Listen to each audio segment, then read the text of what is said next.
ശരീരത്തിൽ നിന്ന് നമ്മൾ മെഷർമെൻ്റ് എടുക്കുമ്പോൾ അളവുകൾ എടുക്കുമ്പോൾ എന്തൊക്കെ അളവുകൾ എടുക്കണം, അത് എത്രത്തോളം അളവുകൾ എടുക്കണം, അത് എങ്ങനെ എടുക്കണം, ഏത് രീതിയിലൊക്കെ എടുക്കണം എന്നുള്ളതാണ്.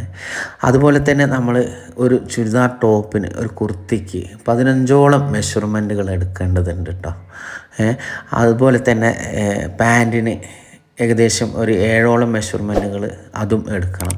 നമ്മൾ ഒരു തയ്ച്ച ചുരിദാറാണെന്നുണ്ടെങ്കിൽ ഒരു സ്യൂൻ ക്ലോത്ത്, തയ്ച്ച തുണി എന്ന് പറയും. അപ്പോൾ അതിനെടുക്കുകയാണെന്നുണ്ടെങ്കിൽ അതിനും ഇതുപോലെ ഏകദേശം 15ഓളം മെഷർമെൻറ്റുകൾ എടുക്കണം കേട്ടോ.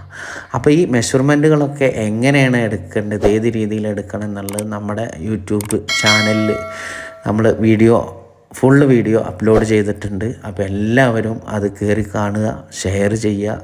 ഇനിയും സബ്സ്ക്രൈബ് ചെയ്യാത്തവർ സബ്സ്ക്രൈബ് ചെയ്യുക, ബെൽ ബട്ടണും കൂടി ഒന്ന് പ്രസ് ചെയ്യുക, ഷെയർ ചെയ്യാൻ മറക്കരുത്.